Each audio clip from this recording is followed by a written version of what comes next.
I know what you guys are thinking. This really isn't any different from the opening yesterday, except for maybe a little more sunshine. But today actually comes with an added twist. I get to combine not one, but two of my favorite kinds of videos today.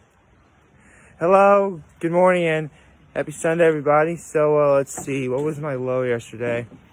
My low is, like, my parents didn't really come up here till, like, a lot later than they probably could have.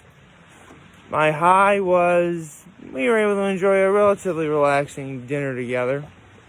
And my act of kindness was, again, getting everything ready for them to arrive.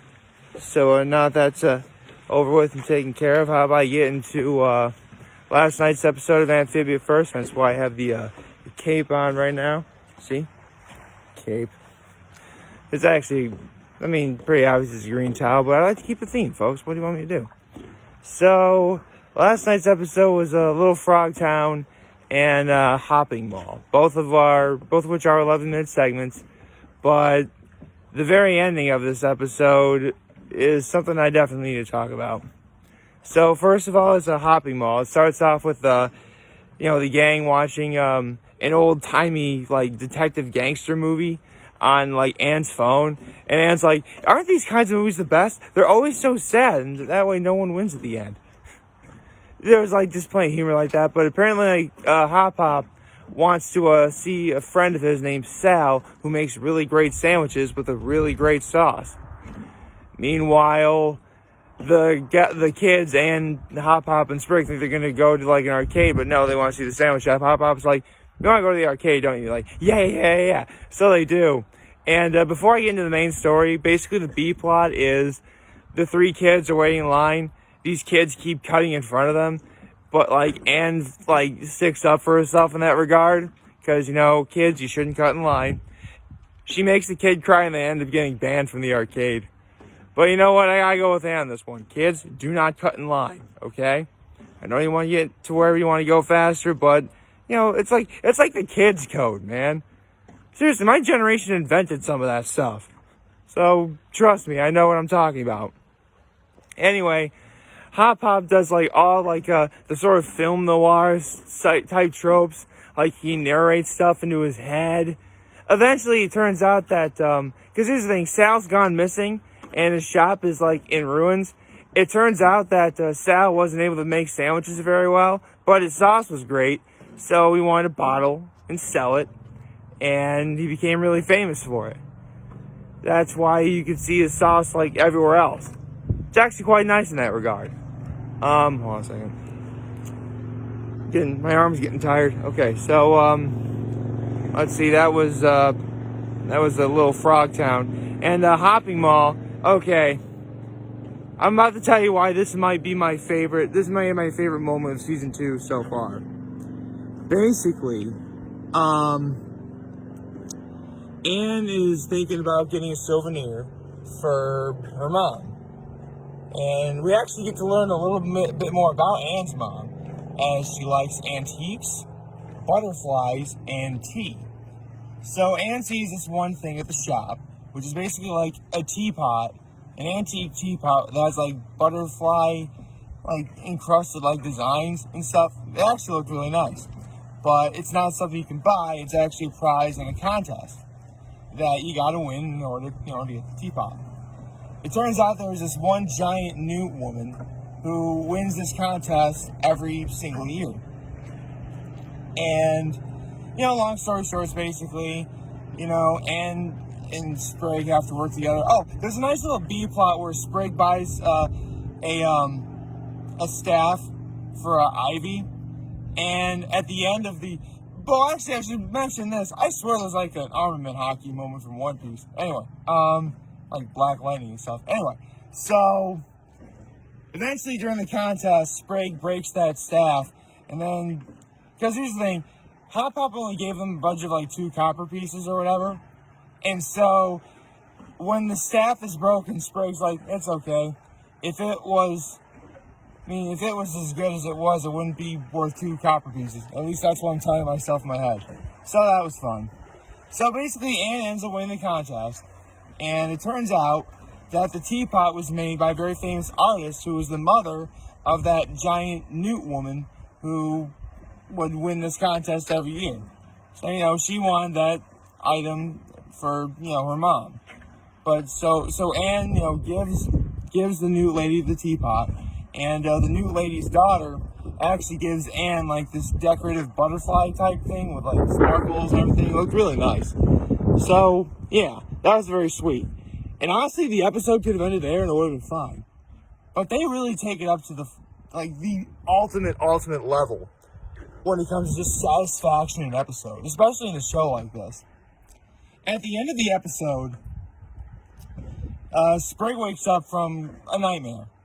And, she looks to see if Anne is around, and Anne is waiting outside on the balcony that they're staying at the hotel they're staying at. And they have a little heart-to-heart, and Anne was talking about what her life was like with her mom before she came Amphibia. Basically, it's a typical, her mom wanted to make good choices in life, do all your schoolwork, stuff like that, and just really wasn't the best at it. So, that was nice. And then Sprig opens up of how he and Polly's mother had died when they were very, very young. So young, in fact, that Sprig has no recollection or clue of what she looks like. Which, okay, feels are starting to build up a little bit, okay.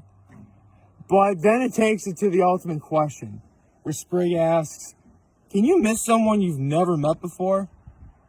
And then, right out of the blue, Anne rushes in, gives a giant hug, she's crying, because,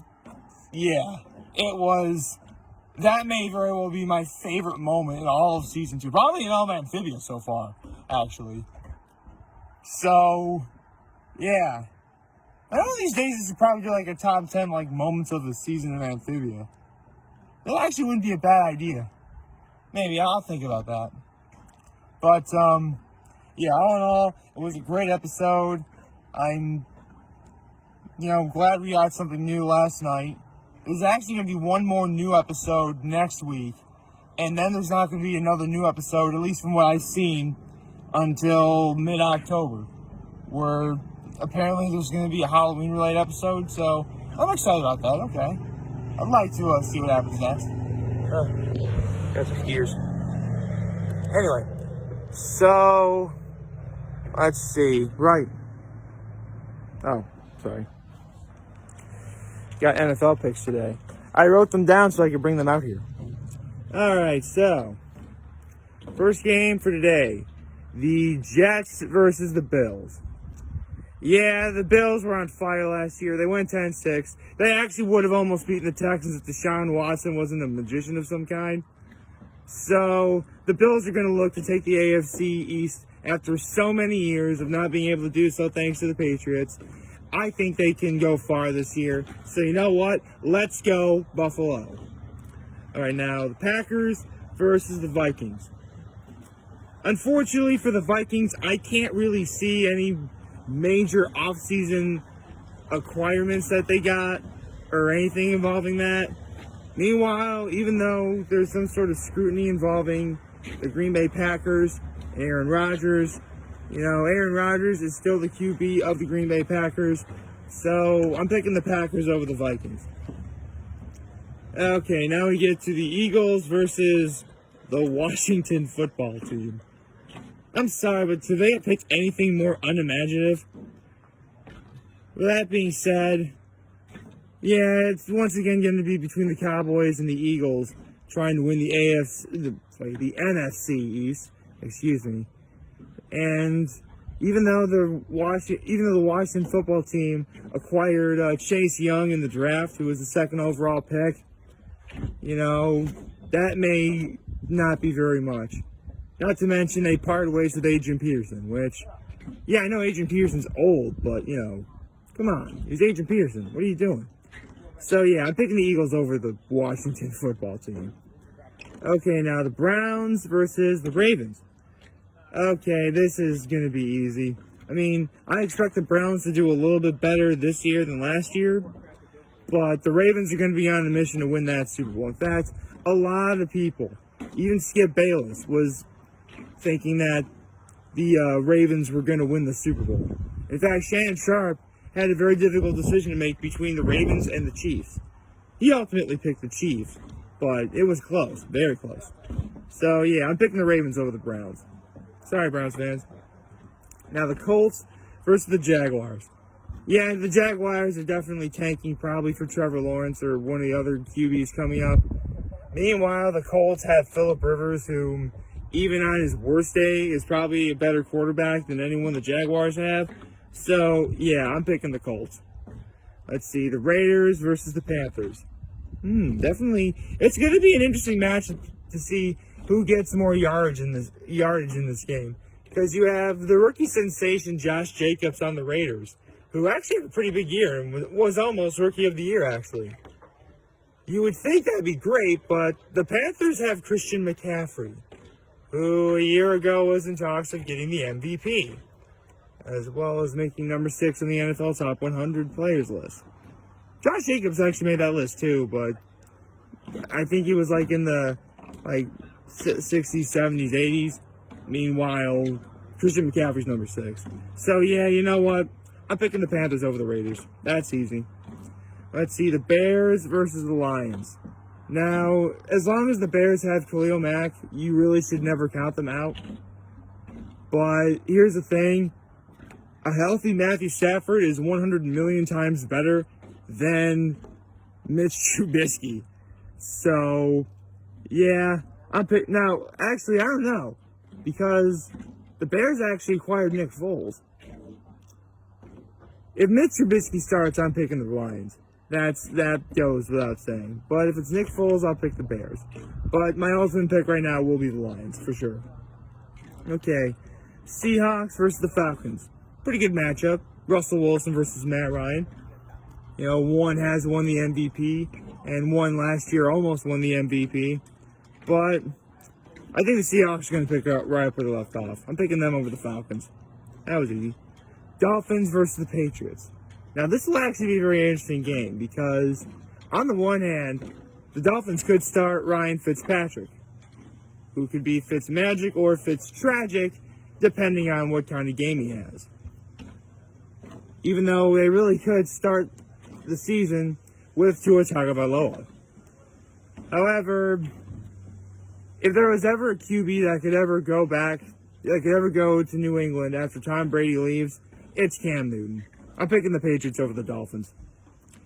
Okay, so let's see. The Chargers and the Bengals. Now, the Chargers actually have a greater defense than most people realize. I mean, Joey Bosa and Melvin Ingram? Yeah, okay, that's pretty good. However, I don't think anyone's ever going to count out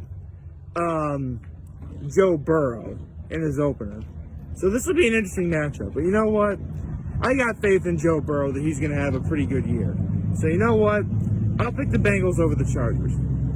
I mean, let's be honest. The Bengals went 2-14 last year. I did not expect them to have, a Super Bowl run right off the bat. Even if Joe Burrow is as good as, everyone says he is. Which, by all accounts, he is very good. Okay, so the Cardinals and the 49ers. You know what? This one's tough because there's a lot of players on both teams that I really like a lot. But ultimately, I want to go with the underdog in this one.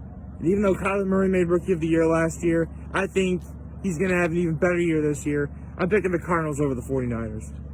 Which is a real shame, too, because I really love me some George Kittle. Okay, this is actually the game of the afternoon, bar none. Buccaneers, Saints, Brady versus Breeze. What more can you ask for? That being said, even though Tampa Bay easily got a lot better by gaining the GOAT quarterback and the GOAT tight end, arguably, not to mention their receiving core is loads better than New England's was for Tom Brady, I do feel the Saints have a greater overall depth and roster. They're better overall. I'm picking the Saints over the Buccaneers. And now we get into tonight's game. And I think you all know what that means. the Cowboys versus the Rams. I'll just say this right now. Go Cowboys!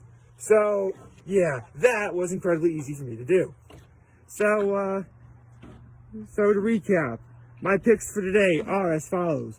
The Buffalo Bills, the Green Bay Packers, the Philadelphia Eagles, the Baltimore Ravens, the Indianapolis Colts, the Carolina Panthers, the Detroit Lions, the Seattle Seahawks, the New England Patriots, the Cincinnati Bengals, the Arizona Cardinals, the New Orleans Saints, and my Dallas Cowboys. Here's an opportunity for you to look at that and read. Obviously, the ones I circled are my ultimate picks for today. And obviously, there's 2 more games, but they're going to be tomorrow. And I'd rather not do that because I'd rather wait till tomorrow to talk about that. So there you go. These are my picks. Hope you got. Did you get that? Right. So I think we're good. So like, favorite, check out the subscribe button, follow me on social media platforms, notification on YouTube. I'm very humble. I made this video for all of you guys to watch and enjoy today. I hope you all have a wonderful, wonderful Sunday. Get ready to watch some football. And remember, Vegas, I want to talk or chat. I'm always going to be here to lend an ear. And I'll always have your back. Take care and make good choices. I really like it when the clouds are like this up here.